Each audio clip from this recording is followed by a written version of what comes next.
കോട്ടയത്ത് വീശിയടിച്ച കാറ്റിൽ വ്യാപക നാശനഷ്ടമുണ്ടായെന്ന വാർത്ത വരുന്നു. കുമരകം റൂട്ടിൽ മരം വീണ് ഗതാഗതം തടസ്സപ്പെട്ടു.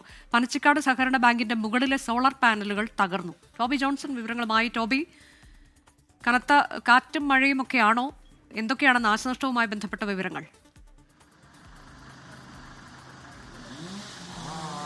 അനുജ, വൻ നാശനഷ്ടമാണ് കോട്ടയം ജില്ലയിൽ റിപ്പോർട്ട് ചെയ്തുകൊണ്ടിരിക്കുന്നത്. ഏകദേശം 2:30 കൂടിയാണ് അതിശക്തമായിട്ടുള്ള കാറ്റും മഴയും ഉണ്ടായത്. ഇതേ തുടർന്ന് ജില്ലയുടെ വിവിധ മേഖലകളിൽ, എല്ലാ മേഖലകളിലും വലിയ നാശനഷ്ടം റിപ്പോർട്ട് ചെയ്തു എന്നുള്ള വിവരമാണ് നമുക്ക് ലഭിക്കുന്നത്.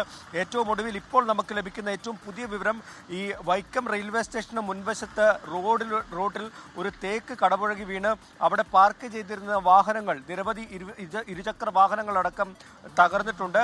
അതിന് സമാനമായ രീതിയിലാണ് പനച്ചിക്കാട് ഭാഗത്ത്, കോട്ടയം നഗരത്തോട് ചേർന്ന പനച്ചിക്കാട് ഭാഗത്ത്, അവിടെ സഹകരണ ബാങ്കിന് മുകളിലുള്ള കൃഷിഭവന്റെ മേൽക്കൂര തകർന്നു, സോളാർ പാനലുകളൊക്കെ തകർന്നു. നെടുങ്കുന്നം വില്ലേജ് ഓഫീസിന് മുന്നിൽ ഒരു വലിയ തേക്ക് വീണു. അതുപോലെ തന്നെ പാലാ ഭാഗത്ത്, കിടങ്ങൂർ ഭാഗത്ത് മരങ്ങൾ വീണ് ഗതാഗതം തടസ്സപ്പെട്ടു. കുമരകം ഭാഗത്ത് ഗതാഗതം തടസ്സപ്പെട്ടിട്ടുണ്ട്.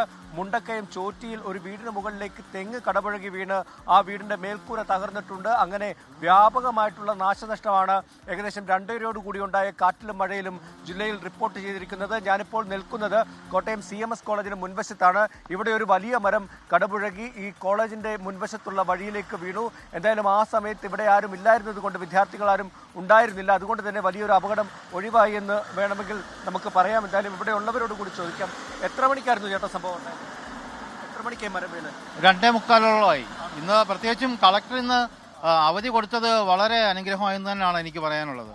അത് ആ കറക്റ്റ് സമയത്ത് കൃത്യമായിട്ട് ഞങ്ങളുടെ കോളേജ് വിടുന്നൊരു സമയമായിരുന്നു. മഴയാണെങ്കിലും വളരെ അനേകം കുട്ടികൾ ഈ വഴിയിൽ, അതായത് കോളേജിൻ്റെ പ്രധാന വഴിയിൽ ഉണ്ടാവേണ്ടതായിരുന്നു. അനേകം വണ്ടികളും ഇവിടെ കാണേണ്ടതായിരുന്നു. അതായത് കളക്ടർ ഇന്ന് അവധി കൊടുത്തത് കൊണ്ട് വളരെ ഉപകാരമായി. അത് കളക്ടറോട് തന്നെയാണ് ശരിക്കും ഞങ്ങൾക്ക് നന്ദി പറയാനുള്ളത്. ഇന്ന് 3 താലൂക്കുകളിൽ അവധി പ്രഖ്യാപിച്ചിട്ടുണ്ട് വിദ്യാഭ്യാസ സ്ഥാപനങ്ങൾക്ക്.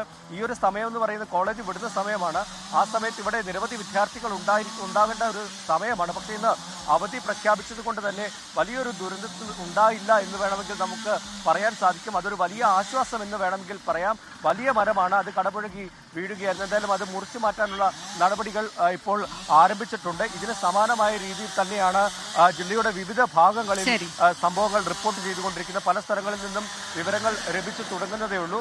എന്തായാലും ശക്തമായിട്ടുള്ള മഴയും കാറ്റുമായിരുന്നു ഏകദേശം 1 മണിക്കൂർ മുമ്പ് കോട്ടയത്ത് അനുഭവപ്പെട്ടത്. അതിലാണ് വലിയ നാശനഷ്ടങ്ങൾ റിപ്പോർട്ട് ചെയ്തിട്ടുള്ളത്.